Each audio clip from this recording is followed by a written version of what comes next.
So hi, welcome everybody to the Career Conversations panel from Global to Local Health.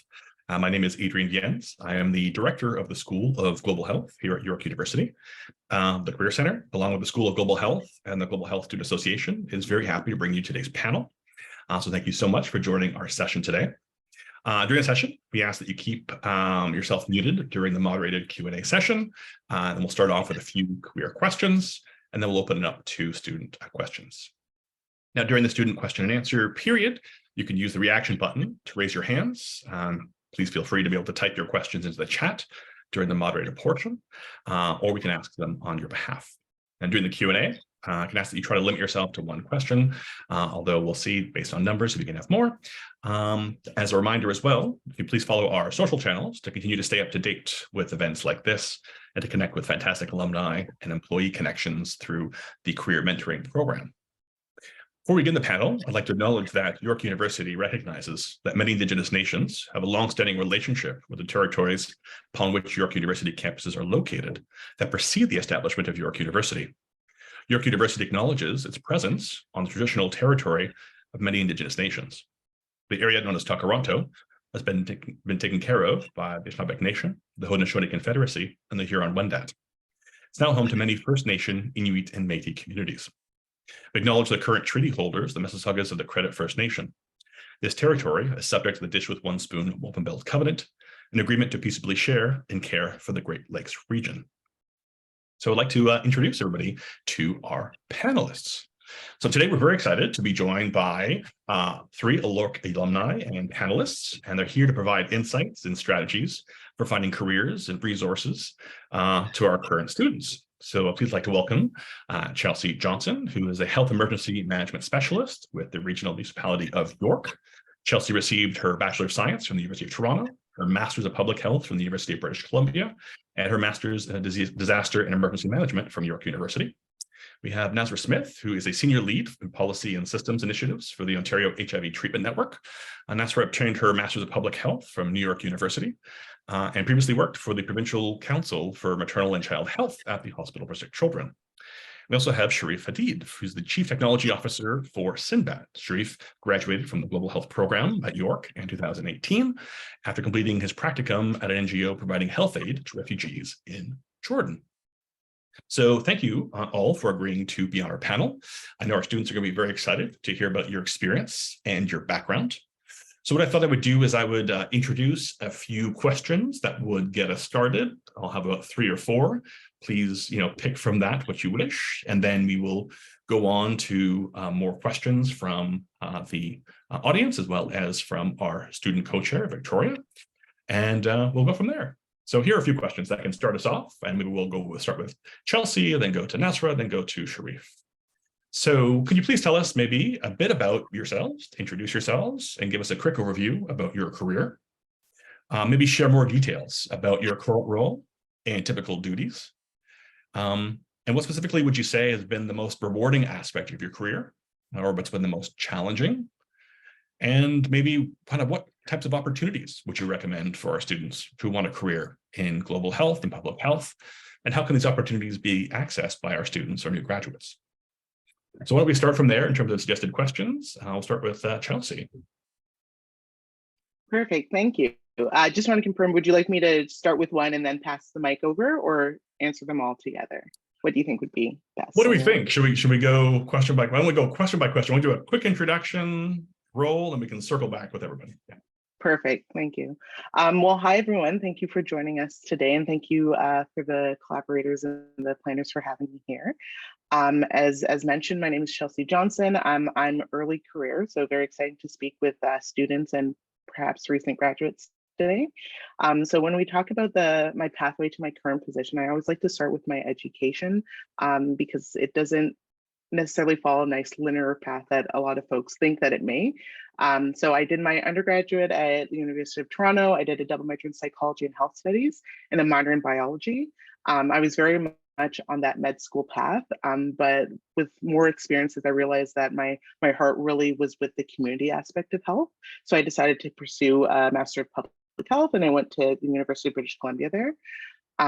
There I focused on epidemiology, communicable diseases, and community engagement. But there I also realized that while I loved health in general, I really liked looking at the intersection of health in a disaster state. So that's why I came to York University and I did my Master of Disaster and Emergency Management there.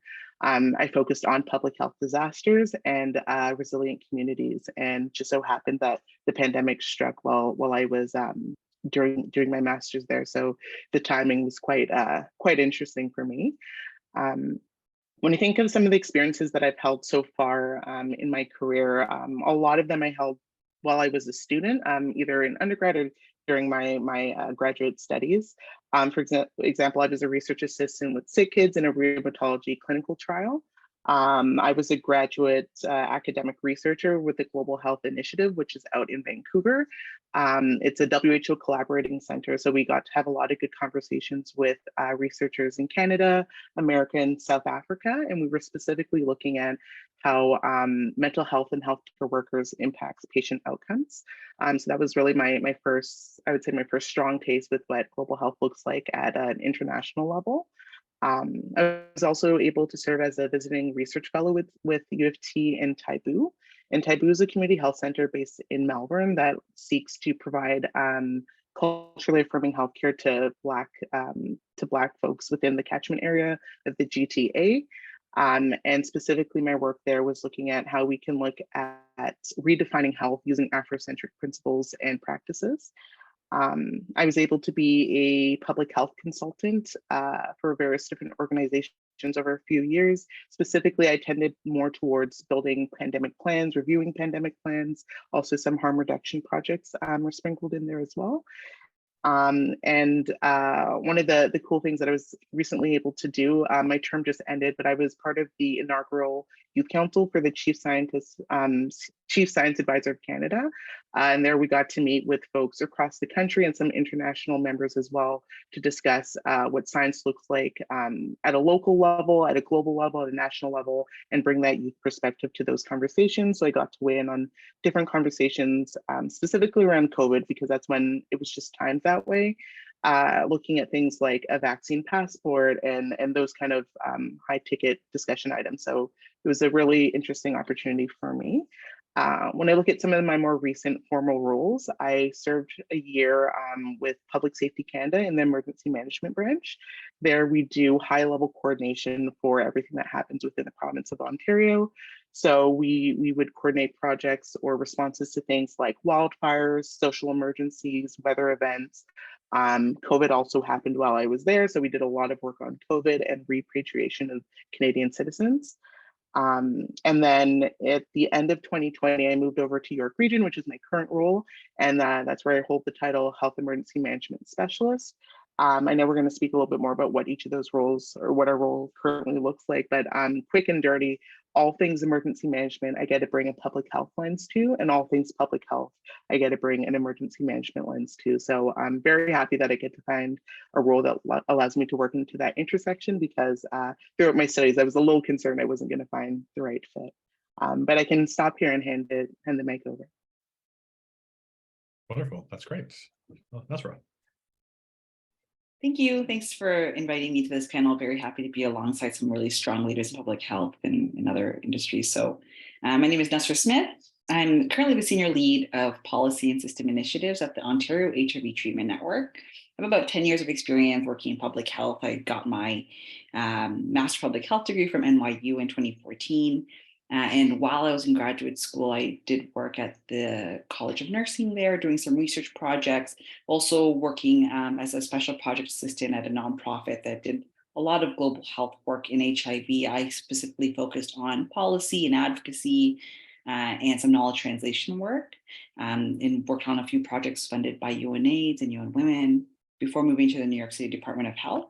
And there I worked on designing some programs for folks living with HIV and those at risk.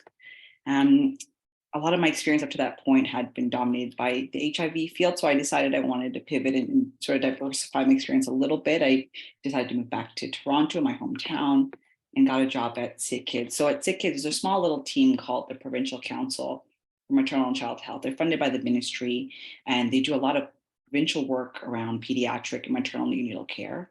And I was a senior manager there.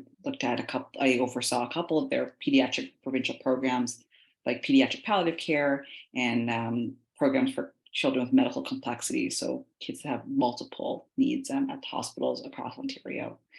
And then spent a few years doing that work before my current role at the OHTN. And so, my trajectory has been really, starting off really at a big scale kind of global HIV work, then crashing back down to really nitty gritty design and implementation, program administration stuff, getting really more local, municipal experience, and then coming back to Ontario, doing more provincial work in both PEDS and HIV. So I'll stop there and happy to, obviously, I'm sure we'll get into more details. We'll go through the panel discussion today. Thank you. Thank you. Great introduction. Sharif. Thank you for having me.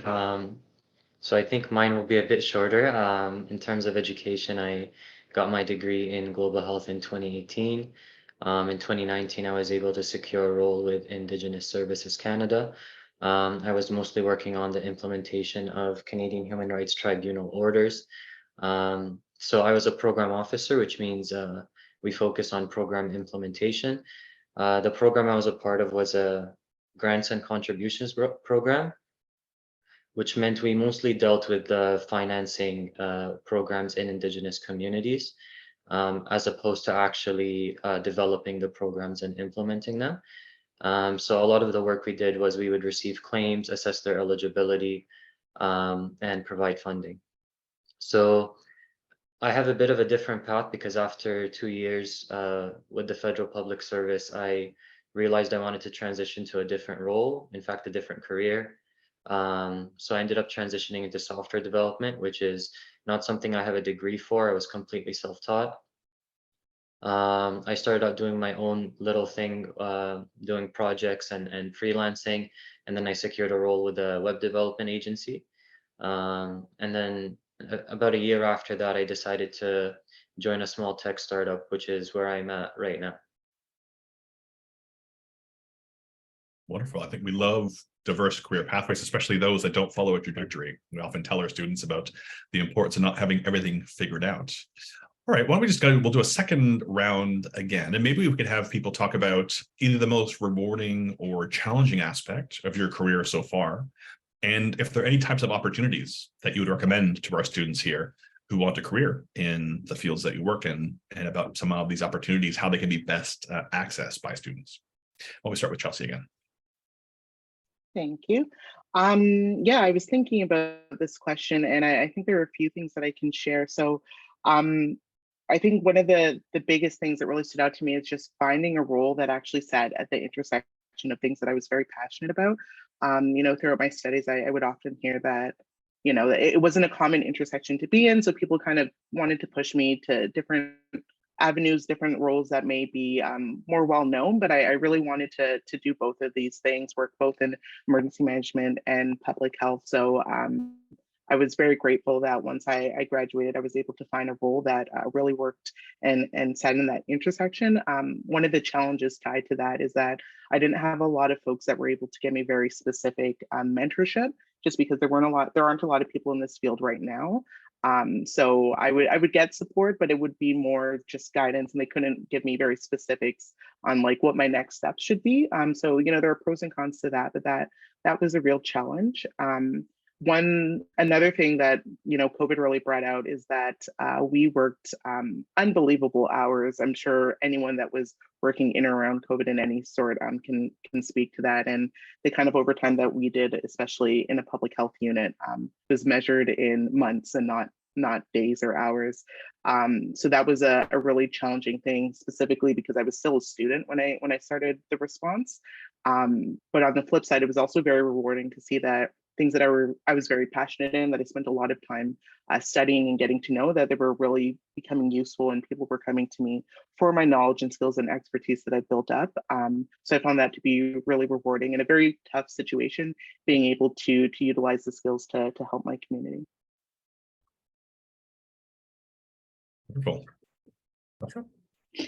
Yeah, so I was reflecting on this question about what was the most challenging and rewarding experience in my career path. And I thought of, they actually the same experience. My transition from the nonprofit in New York City to the Department of Health was a big transition for a couple of reasons. So, when I first moved to New York City, I started my public health degree and I interned at this nonprofit. That's where I really started, and was promoted to a project assistant there. But that was a really small team. If you think of a nonprofit setting, you're all working in the same office. You're all sort of, you know each other all very well. And I grew there, had a lot of great mentorship there. And the New York City Department of Health, also a fantastic team that I grew to love, is a much bigger building, thousands of employees, really fast pace. And I thought I was ready because I had all the experience in HIV. This was a good fit, but you learn very quickly that even if you're in the same field, in a different setting and a different, focus, there was a thousand more acronyms I didn't know. There are 1,000 more concepts and processes I needed to learn. So I did have experience, but I sort of doubted myself a little bit. And because it was so fast and there are, so many projects, people just assign you things and leave you to it. Like, you got this, right? See you later. We'll see you when it's due. And at first it really was jarring for me. And I don't know if I trusted myself very much at the very beginning. Thankfully, like, I, kind of put pedal to the metal and worked hard and got it done. Didn't always get it right, but learned probably the most during that job. I think, to trust myself, to have confidence in my work, and to know I don't have to be perfect all the time, was helpful. Not that I was before that, but the pressure of not really having that smaller, more tight knit team was a different culture there. I did end up finding mentors at the Department of Health. I did learn a lot, and I think by the end of that, tenure at that job, I really felt like I could, I had more confidence in my work. I still learned a lot in jobs after that, but I really started to feel like I could actually get through learning new things and trusting myself more, and leaning on my education, which I was I knew more than I thought. So, anyways, I think of that as the most challenging. Because sometimes I felt like I was fish out of water, but then when I look back, some of my best work was from that time, and I really did learn the most out of that role. So, I'll stop there. It's like, sure. I'm going to interpret challenging a bit differently in terms of my answer. For me, I'll start off with what's most rewarding. It was definitely when I was in the government, just working with passionate people who were genuinely just doing their best to serve their community, or perhaps not their community, but whatever community they were serving. And I think that's something that most people find working in the federal public service. Most of the people there are pretty selfless, and a lot of the times they're just doing their best, even when they don't always get things right. So I thought that was amazing. Also for me, just learning about the Indigenous community, I think it's sometimes hard to believe how little we know, especially living in a country like Canada, but it was definitely very educational. So I really appreciated that as well. In terms of the most challenging, so my problem was it wasn't challenging in terms of what I actually disliked about working in the federal public service. And I don't mean that in the sense that everybody, when you start at a job, there's always like the billion things you don't know and the acronyms and all of that. But for me, it was more so, I often felt the stuff that I was doing could honestly be done by someone who didn't have a degree. I felt like a lot of the things I was doing was just meetings, phone calls, emails. Like it was stuff that anybody with strong soft skills could really get done. I did sometimes have to leverage things from my education in terms of just my understanding of working with vulnerable populations and stuff like that. But I personally felt like all of that stuff could easily be taught in a matter of, few weeks, maximum a few months. So that's really what pushed me to transition out of my role. I just felt like the things that I was doing, I was very replaceable. And in all honesty, like the people who were really making the biggest difference were within the Indigenous communities themselves. We were really just providing funding. So perhaps it was just the specific role that I was in, but I think that was the primary thing that caused me to transition into a different role. I'm going to pass over to Victoria, our student co-chair, who will take questions and discussion from the floor. So anybody has a question, you could either raise your hand, you can place it into the chat. Just as people are getting your questions together, I'm going to ask the panel again one more question. I think a lot of our students, when we talk to them, they kind of go, oh, great, I like what you're doing. I can see myself doing that. I just don't know how to quite get there. They might say, like, I don't want to network and I don't quite know how to take advantage of opportunities. And so I don't know if you have any advice in terms of thinking back to when you were making that transition from graduating to thinking about, okay, what do I do next? What kind of jobs do I want to go into? Any advice about how to best either look for or take advantage of opportunities that will help our students kind of make that first step into their first job, or in being able to, again, take that first step into their careers. And so I'll leave that with you. And then after that, we can go to Victoria, and Victoria can moderate the questions and discussion from the students. Chelsea? Perfect. I love this question because, it really makes me think about, what allowed me to be successful. And you're talking about networking, and networking was always a very daunting thing for me. I didn't like the idea of having to like wear a suit and go stand in a room with a bunch of people that I don't know and try and sell myself. That was something that I always really struggled with. The way that I like to look at networking that I found to be very beneficial is just whenever anyone wanted to speak to me about anything, I would always share what my passions were. I became very well known as being someone that was obsessed with like zombies and apocalyptic movies and stories. And I would always try and integrate that more artistic side to the more science pieces that we're working with. And especially when we look at education, really bringing that interesting lens to it. And it got so that whenever there was any sort of opportunity that came up that was even remotely related to something that I spoke about, I would get a bunch of people emailing me or messaging saying, hey, have you looked at this? This sounds like something you would like to do. So I would say, especially when you're, a student or a new graduate, that really just tell people what it is that you're interested in, even if it's not something that you're going to hear back within like a year. It could be like 5 years later. Someone might remember that, oh, this person's very interested in genetics or whatever intersection you want to look in. And if they have your information, it's very easy to just send a job link your way or whatever the opportunity may be. So that's something I would really encourage all folks to do, is just be very vocal about what your passions are, even if you don't know where that's going to lead you. If you don't think there's a job in that field, still talk about it, and people are going to remember you for that.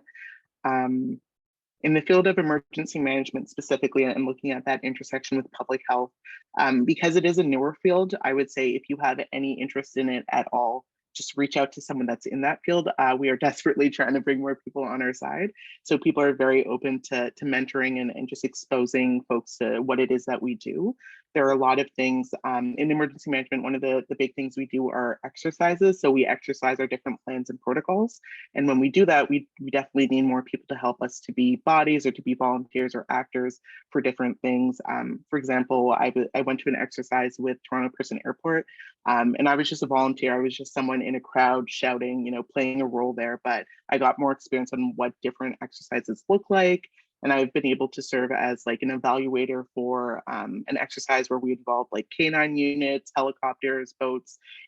And all these things are just things that I found like either on Facebook or someone just sent my way. So be open to trying things that maybe don't sound like you have the experience that they need for it. Let other people tell you no, don't tell yourself no, put yourself out there and, join all the groups that you can and just talk about the things that you want to do and look for whatever, sparks your joy. I love that advice, especially the reference to zombies. I know when I tell people what I do, their eyes glaze over. My friend goes, just tell them you talk about zombies and how to respond to a zombie apocalypse. Nasra. Yeah, Chelsea, I think you and I are very similar in that what you said rung true to me too, that sometimes networking can feel a little uncomfortable. And historically, that's been true for me too. But when I think back to some of the jobs I've had in the past, a good proportion of them have been because I've known somebody who's referred me to this job posting or told me, hey, you should apply to this. I'm thinking about you. This would be good. And it doesn't always in the more traditional sort of put on your suit and walk into a room full of people to talk about, how to sell yourself, which also gives me, I think, a bit of a nervousness. But my advice would be talk about yourself. If you're looking for something, like if you're looking for a job, don't be shy to say like, I'm looking, like what, talk to people in the field. And what took the pressure off for me, because I didn't always like asking for a job, that felt really formal and very uncomfortable, unless it was something really perfect for me, but just feeling like I was asking everybody felt a little odd. Talk to them about what they do. Ask them if there are any openings. Talk to them about how they got to where they're at now. Do panel discussions like these ones. Participate. The way folks being on this call right now already are a step ahead, I think. Talk to people. Do informational interviews. Take the pressure off of asking for a job, unless like a right fit comes along. Like talk to people about what they do. People are very happy to share their jobs and their trajectories with, especially new students. And so. Talk to folks, be open to new experiences. There are some jobs that folks had recommended me for that I ended up taking that I did not think I was A, qualified for, or B, wanted to do. And some of the best jobs came from those experiences, surprisingly. Don't undersell yourself. You're more qualified. There are many jobs where I may have skipped over because I didn't think I was qualified. I threw my hat in and I got it anyway somehow, just don't sell yourself short. As Chelsea said, put it really well, don't say no to yourself. And take the pressure off, right? If you want to learn about some cool person doing some cool work, talk to them about it. Ask them on LinkedIn, send them an email, and tell them that you're interested in doing something similar and see where the chips fall. You never know, someone might be thinking of you when a posting comes up.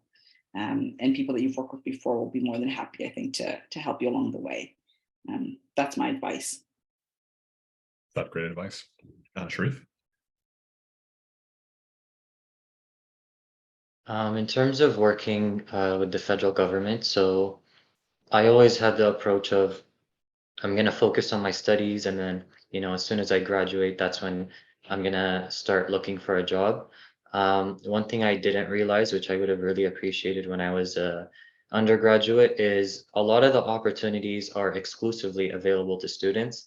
So you need to keep that in mind. So I believe in the federal government, they have something called the FSWAP program, which is the full-time student work placement program. And it's a great way for you to bridge into the federal government. And I would actually say like a very good portion of the people that I met, even if they had, 20-year long careers, originally started out as, full-time students. So take advantage of that in terms of the federal government. In terms of just general career advice, I think the biggest thing for me is just be sincere with yourself. I kind of had the same upbringing as Chelsea, where I thought I was going to go to med school. I was in biomedical sciences, and then I switched over to global health. And I never, like personally for me, I never took the time to really put myself in that position and imagine what it would be like to live in that role. I'm not sure if it was the same for Chelsea, where when she really thought about it, she's like, I'm really passionate about disaster management, like regardless of what anyone else thinks or what anyone else says, like this is what I'm really passionate about. So for me, I never really put myself in a position where I was like, okay, what's my day-to-day going to look like if I do become a physician or a general practitioner or anything like that.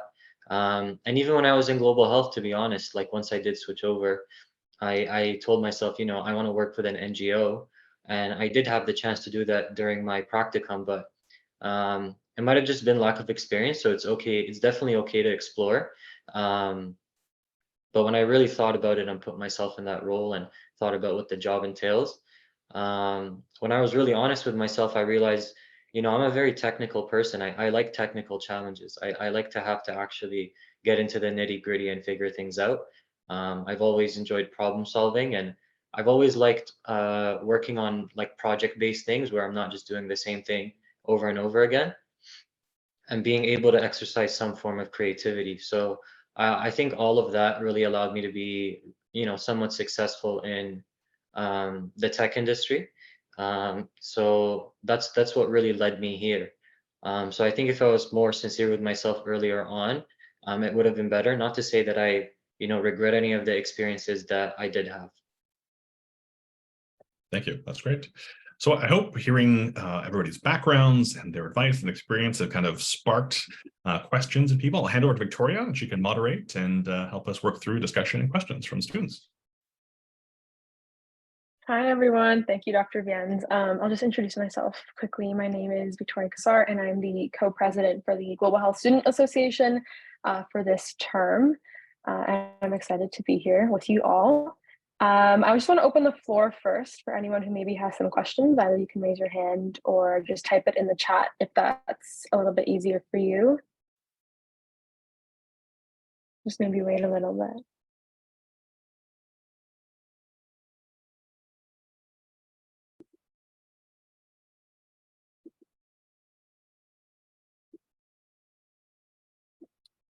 If not, while we wait, I have a few questions that I could ask as well.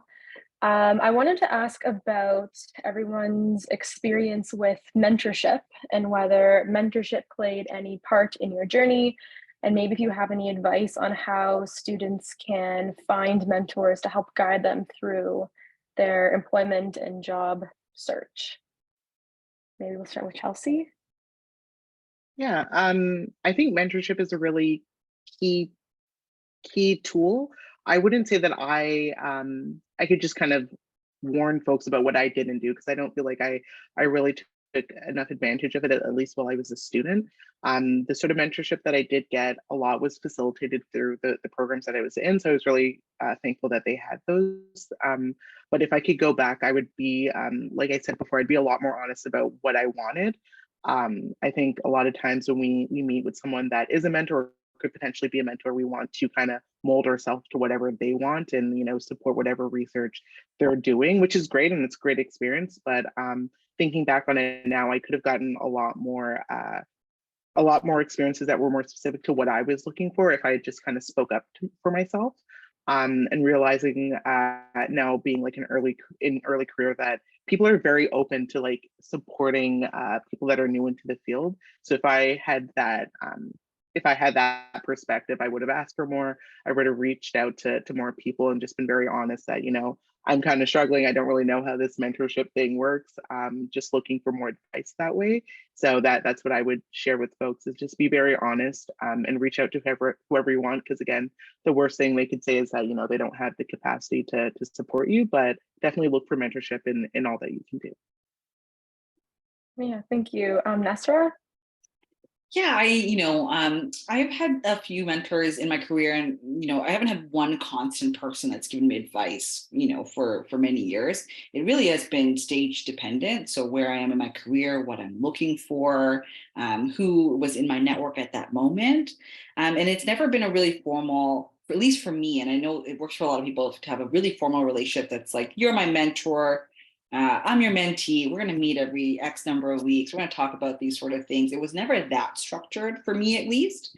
At certain points in my life, I, reached out to old professors or folks that were in my industry, or folks that worked at organizations that were, close to mine, and talked to them about what I was thinking about, making a move, maybe thinking about what I should be focusing on in my current projects. And they've always been invaluable in help guiding me to new experiences. What I found the most useful is that when you sort of seek out advice from folks who are maybe more senior than you, they can sort of see more, your potential probably more than you can sometimes. And they can point out things that might be a good fit for you that you may not have considered. Also, in the same theme of don't say no to yourself. So Chelsea, I keep bringing your statement, more than once. I think you just said it really well, though.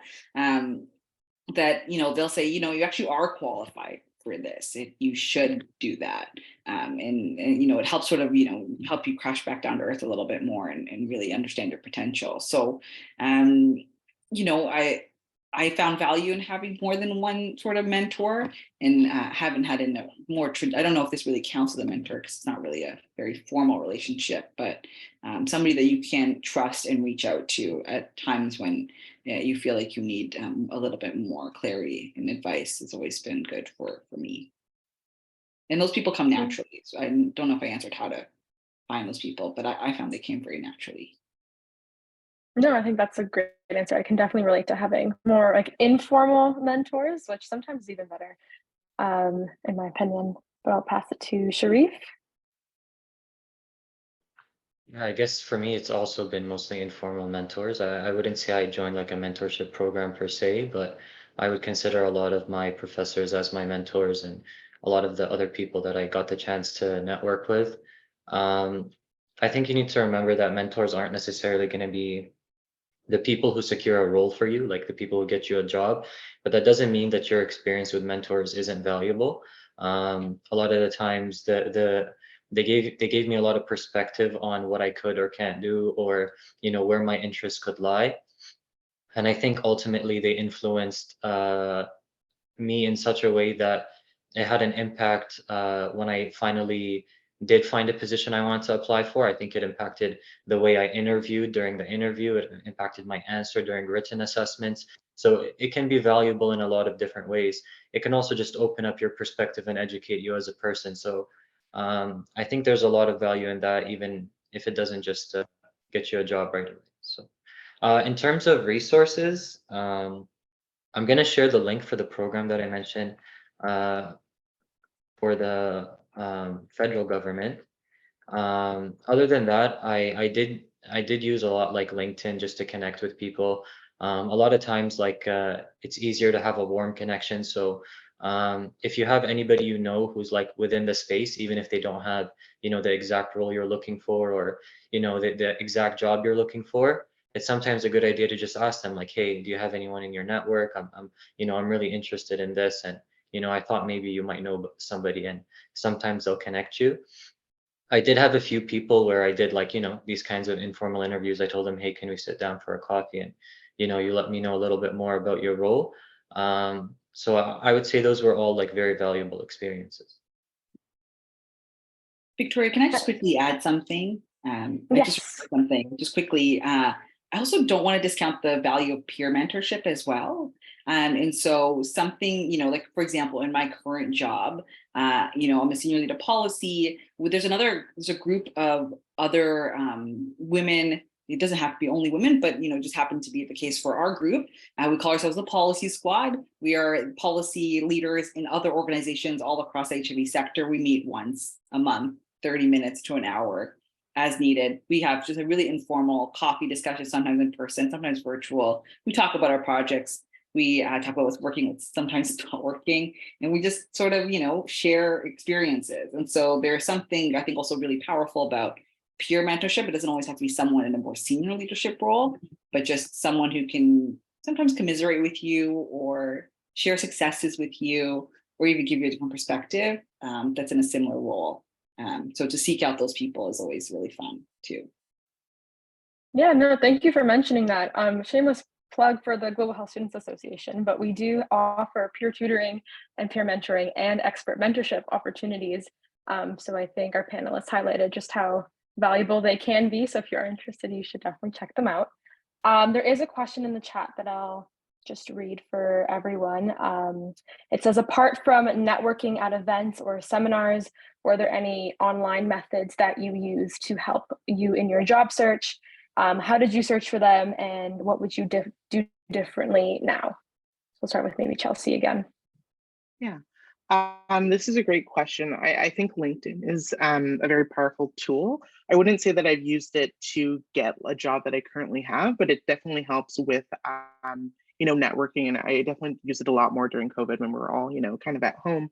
But it's also great to just realize what sort of jobs are out there. So even if you're not going to apply to a job that you see there, you can see, okay, well, this person is doing something that I've never heard of, and they have a similar educational background as me. Maybe this is a path that I can easily follow, or maybe as some of the other panelists said, that do an informal or an information interview to just kind of get a sense of how did they find this, what sort of work do they do, what does that day-to-day look like.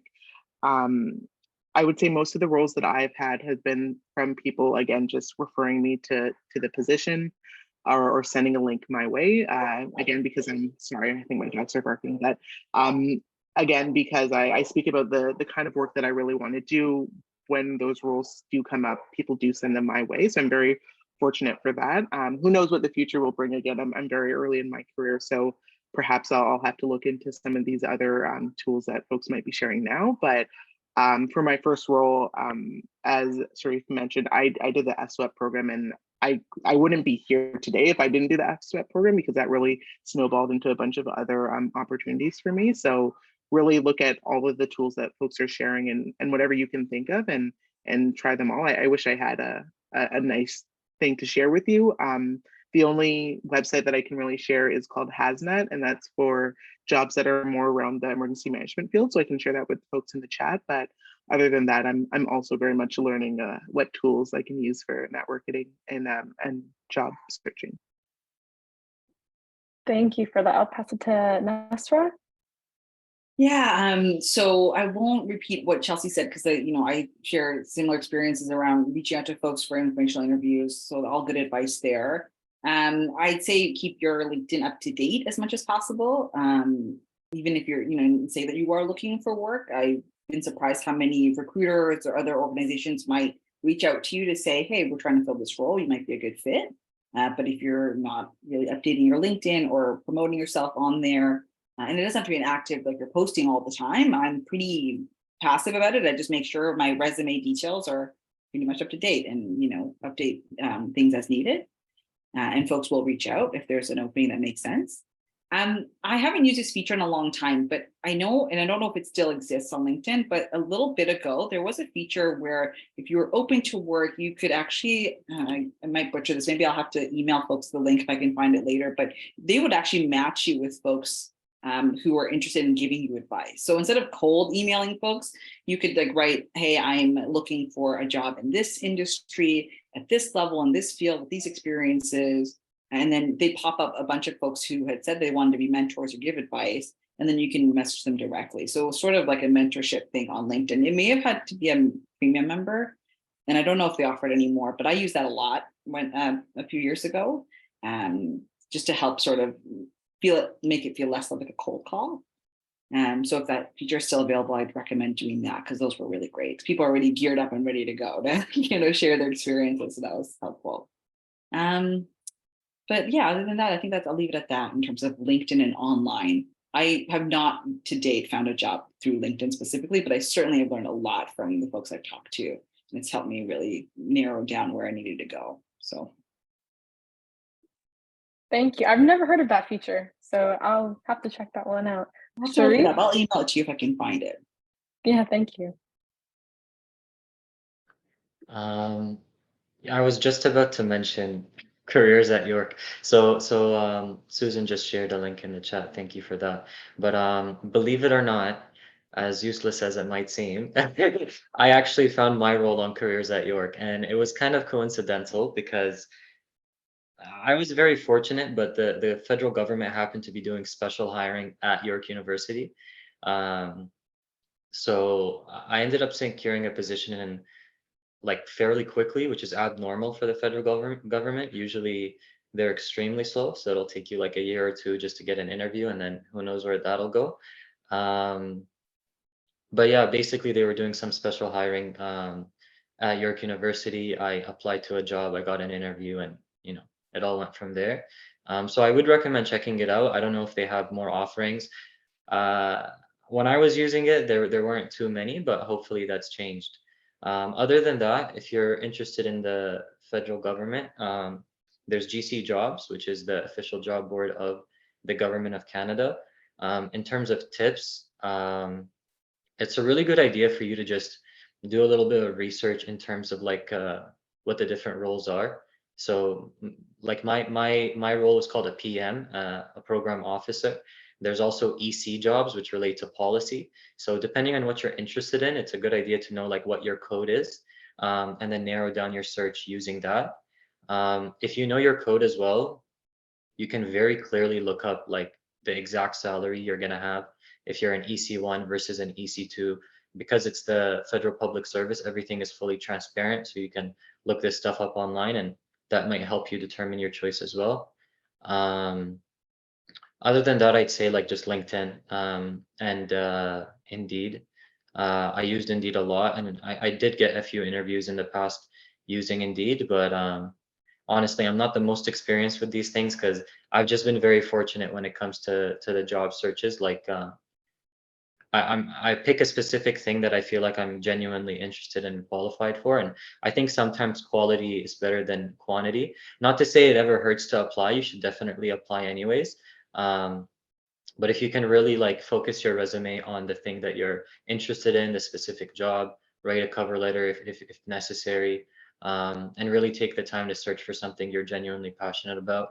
I think again, it has to do with sincerity. So being honest with yourself about, you know, what you want to do and where you see yourself, and what you feel you're qualified for. And again, just like everybody's echoing, like don't ever discount yourself.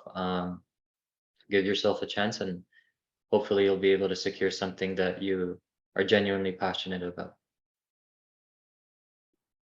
Thank you all for sharing. That was incredibly helpful. I just want to open up the floor one more time for students who might have questions if they want to type them. Ashimwe, go ahead.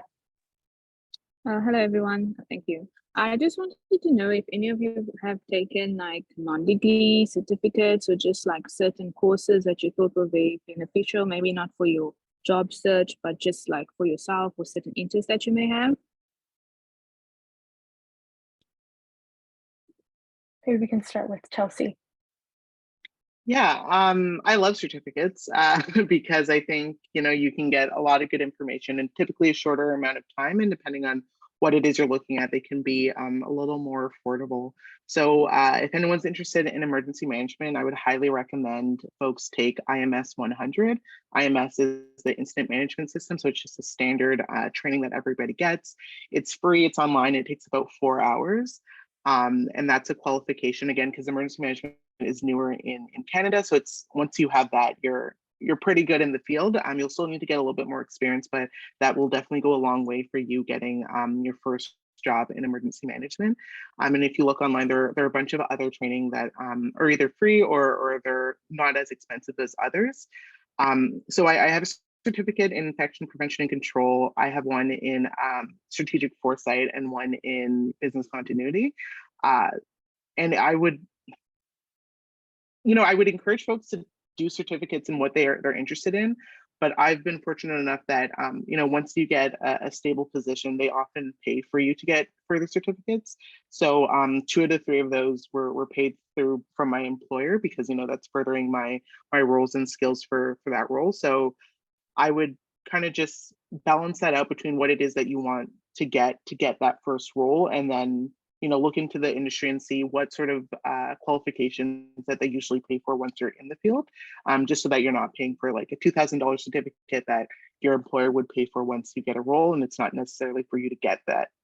It's not necessary for you to get that role with that certificate, if that makes sense. So you would have to do a little research on that end, but certificates are always beneficial. They always help you stand out because it shows that you took the initiative to hone your skills on a specific intersection. So I would highly recommend folks do it. I can't really give it any other general ones that I think all folks should do, but I know both in emergency management and public health, project and team management is one of those skills that I kind of didn't realize where it was so big. So that's something that would be a good one for folks to get, but it's also one that you could kind of learn on the job. So it depends on what it is that you're looking for. Thank you. Nasra? Yeah, I've done the Indigenous cultural safety training, which I thought was really useful in being more aware of sort of the needs of the Indigenous populations, particularly as it relates to HIV care. And I really enjoyed the Lean Six Sigma certification program. It was not necessarily related to public health, but very applicable to public health projects. It's really a project management, a way to think about problem solving and design that I thought was incredibly great. So those are the 2 I would recommend. Thank you. Sharif?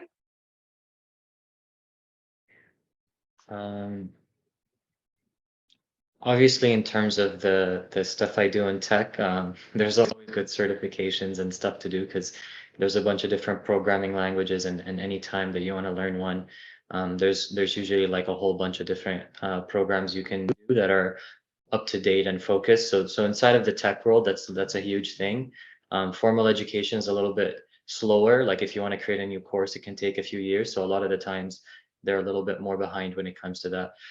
In terms of the federal public service, personally, I did not take many courses. I think I did safe talk training for suicide prevention and a few other things. I'd be surprised if these weren't still offered at York. So you could probably find a few that are offered at the university. But other than that, yeah, I don't believe I did any other kind of certification. Thank you. I'll just ask maybe Chelsea, you had mentioned that you found a few of the certificates yourself. Was there anything that you did to make sure they were credible when you were looking online? Yeah, that's a good question. I would say a lot of the certificates would be offered through an institution, usually like a university or college. So if you know the name of that college or university and you're able to, verify that that is actually an institution, then that is a good way to determine that it's credible. For emergency management, places like, the province or FEMA or the WHO, those names, those are places that are going to be credible. Outside of that, I would just say that reach out to people in that industry and say, this place is offering this certificate. Have you heard of it? Do you know if this is something that people have? I don't know. I haven't ever really come across anything that didn't look credible on my end. But again, I kind of am very specific about the things that I was looking to get certified in. So it's a great question, but other than kind of doing the due diligence of looking at the institution that's offering it and then talking to folks in the industry, that I wouldn't have too much more to share there. Thank you so much. I am cautious of the time, so maybe I'll just ask if there's any other questions students have before I maybe ask one more.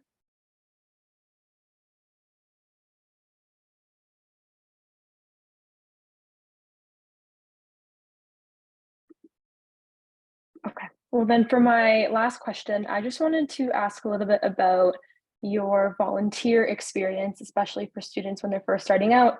Well, getting some volunteer experience is obviously a way to break into their industry. So what did volunteer experience look like for you in your journey?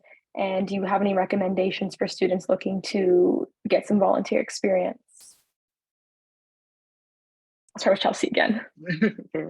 I absolutely love volunteering. I know not everyone has the time or capacity to do so, but especially when you're a student or early in your career, I would highly recommend that if you're able to volunteer, find an organization or a cause that you feel strongly about and volunteer your times or your skills to that cause. It doesn't always have to be something that's very formal that you're going in sitting down for 8 hours and doing work. It can be varied depending on what it is that you're doing and what skill sets you want to bring to the table. I won't go through what I've done already because I kind of shared that at the beginning, but a lot of the experiences that I had that led to the jobs that I got were volunteer experiences, and it's about understanding what skill sets are needed in those fields or those experiences, and putting that on your resume and making sure that you're really capturing what it is that you're doing and the value that you're adding when you talk to employers or potential employers. Well, one of the things I'm currently an executive on the board of directors for Taibu Health Community Center.